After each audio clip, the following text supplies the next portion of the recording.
Alright guys, this is Ice, and this is going to be the Dreamhack 2011 Grand Final. This is one of the games from the Grand Final match between LiquidHuk, as we see up here, and Moon. And I'm not going to say who wins this if you haven't seen it already. I have seen the games already, but I'm not going to say, and I'm going to commentate this as well as I will. If you want, I have a link to the entire replay pack. Well, it's not that hard to get, but if you want the link, you can just comment on the video or message me, whatever you want, or you could just go and look it up yourself, and I will give you the link. And they actually gave away the entire replay pack, so they have like all the group stages, the playoffs, everything like that.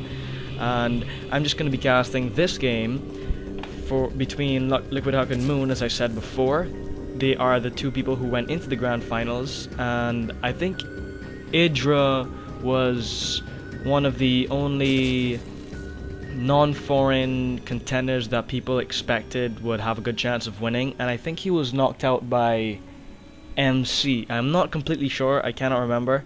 I watched the games a little while ago, but I think he was knocked out by MC. Anyhow, so we can see here no cheese going on by either player, and usually you do not see that in any of the big league games, although one extractor going up here just actually not sure if that was before or after the pool, was not paying attention there, sorry about that. Anyhow, the production tab is up, so you would have noticed yourself. LiquidHuk obviously going to be going for a very early expansion. He actually went for a Nexus before anything. That is ballsy. This map is Shakura's Plateau, and the early gas does mean that the Zergling speed can be gotten extremely early, so that's usually used for very early game pressure, stuff like that. And Huck, instead of going for a gateway to defend, is going for a forge first, then followed by a gateway. So probably going to be seeing a bunch of cannons around here just to protect the expansion, and he should probably be looking to get some static defense while he just probes up over here on the mineral line, and then we'll see what he does from there. Meanwhile, an Overlord moving around the back. Meanwhile, probe moving up here by LiquidHuk. I'm not sure why, he already scouted the opponent's base. Hatchery is going down for the Zerg player. Not a very early hatchery, but neither was it a late one, because this is not a very early rush, and on Shakura's Plateau the rushes are easily blocked if you are going for an early expansion, just because you can, by the time the Zerglings will get up here, you can have the entire area here blocked off by buildings. And one Zergling is going to know that LiquidHuk did go for an early expansion, just because of the building placement across here. LiquidHuk is boasting some probes out. There's an assimilator on the way, not much else for the Zerg player. However, there is a hatchery, a bunch of drones, and metabolic boost is being researched. That is almost finished, and probably not going to be that effective, the Zerglings now, with the metabolic boost, just because this area is blocked off, and Huck may be going for a couple more cannons over here, and he should have some mobile units as well, just in case anything slips in. And as I was about to say, the appropriate response would be to go for a third expansion if you are a Zerg player. The alternative was to go for an early bust, and if he had gotten an early Roach Warren, he could have Roach busted in the front door, but since he didn't, getting a Roach Warren would take way too long, so therefore the only thing you can do is go for another expansion and drone up. That way you can try to exceed the income of your opponent and build a larger army, and that's kind of what all Zerg like to do.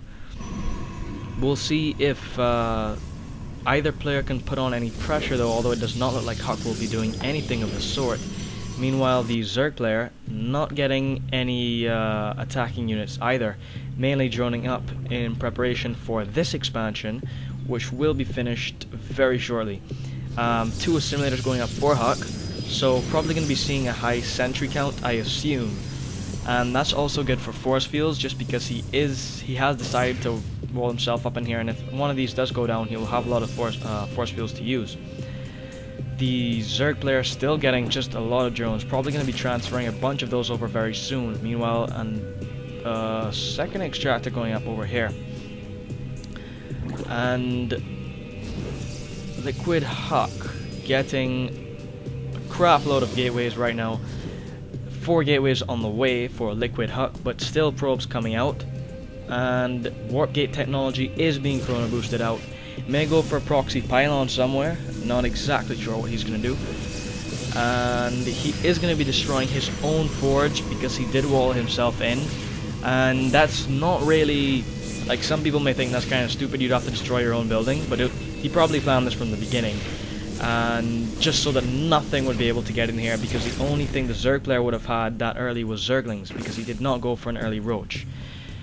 And he did transfer the drones over here. He is going for a roach warren, so probably going to try to bust down that front door with roaches. A pretty high sentry count here we can see for LiquidHuk.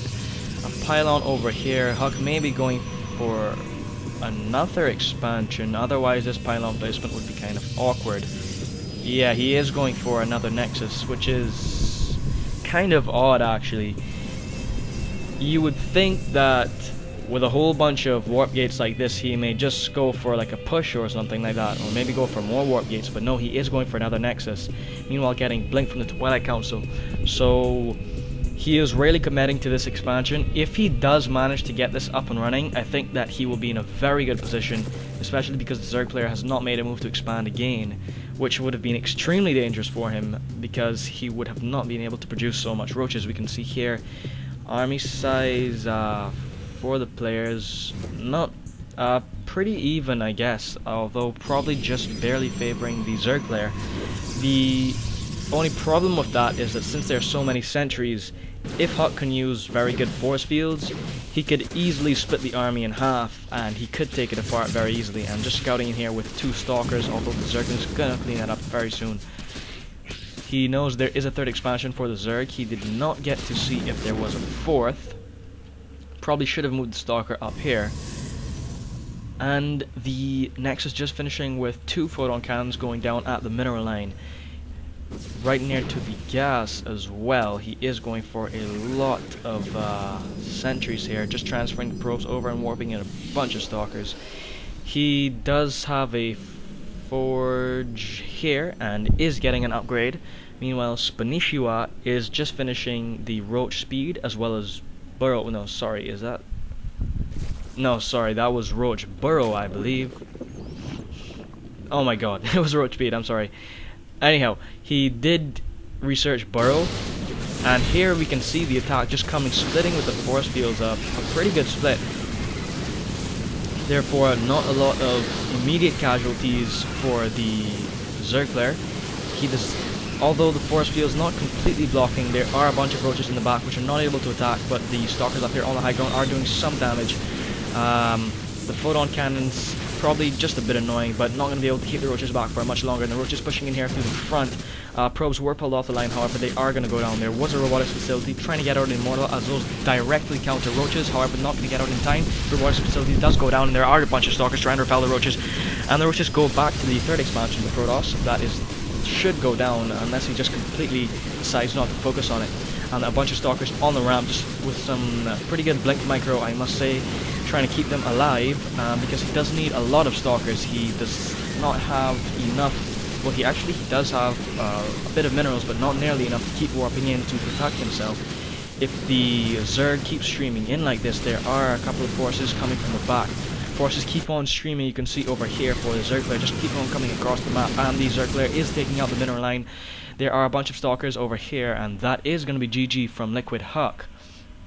Again, I'm not going to tell you who wins the series, if it is LiquidHuk or Moon, if you have not already seen it, because these games have been played already, and I was just casting this game so that if anyone wanted to have access to the replay pack, they are giving it away. Like, if you didn't already know that, I will give you the link unless you just want to search it for yourself. And I didn't upload anything recently because I've been out of the house for a while. I will be casting another one pretty soon, I think. And I just want to note at the end here, Spinishira with a lot of things on the production tab. Meanwhile, Robotics Facility only. He did need to go for a bunch of Immortals to counter those Roaches. That did not happen because he went for a very early third expansion. I think if he hadn't gone for that, he could have won this game. Anyhow, that's going to be it for this cast. And if you have any questions, or if you want me to cast a replay of yours, or you have any suggestions, please put a comment or send me a message. And you can subscribe if you want to. I'm just doing this for fun. I don't really care. So that's going to be it for this match.